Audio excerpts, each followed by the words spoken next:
Procedure act फैसले में अदालत ने पार्लियामेंट की कानून साजी की ताकत को तस्लीम किया। आजम नज़ीर तारड़ ने कहा है कि इलेक्शन एक्ट 2017 में 5 साल की नाअहली से मुतालिक तरमीम हुई।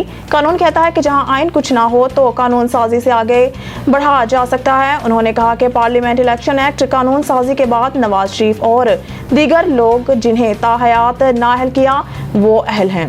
नवाज शरीफ अब इस कानून साजी के तनाज़ुर में अहल हैं। साबिक वज़ीर कानून का कहना था कि सुप्रीम कोर्ट ने प्रैक्टिस एंड प्रोसीजर का बहुत अच्छा फैसला दिया है। अदालत ने पार्लियामेंट की कानून साजी की ताकत को तस्लीम किया है।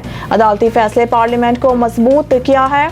आजम नज़ीर तारड़ ने मज़ीद कहा कि हम बतौर बार नुमाइंदा और पार्लियामेंट का हिस्सा होने के नाते जजेस तैनाती का मुतालबा करते हैं। सुप्रीम कोर्ट के साथ सिंध, पेशावर और लाहौर हाई कोर्ट में जजेस की असामियाँ खाली हैं, लिहाजा तमाम हाई कोर्ट्स में जजेस की खाली असामियों पर तैनाती होनी चाहिए।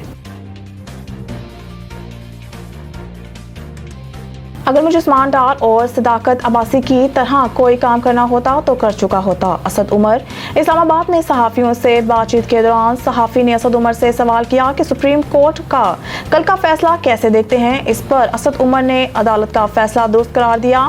सहाफ़ी ने पूछा कि नवाज शरीफ वतन वापस आएंगे।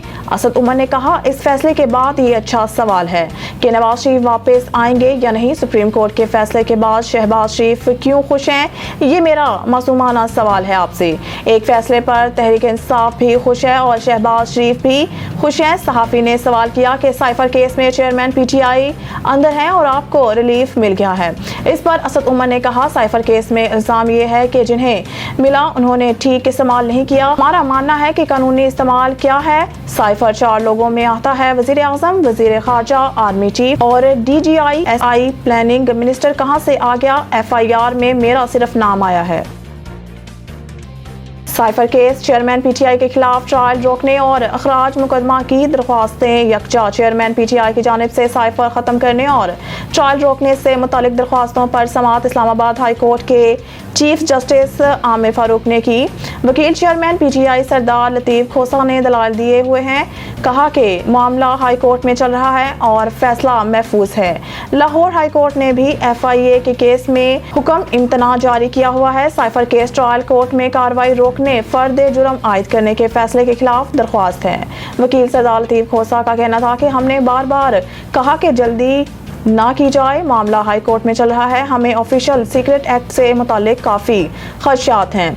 कौन सी सिक्योरिटी का खतरा है या सिक्रेसी लीक हो रही है। उन्होंने मज़ीद कहा कि भुट्टो साहब ने भी राजा बाजार में तकरीर में ऐसे ही बताया था, तो क्या हुआ, मेरे मोकल कौमी हीरो हैं और दुनिया जानती मानती है, अब वो बेगुनाह जेल में हैं।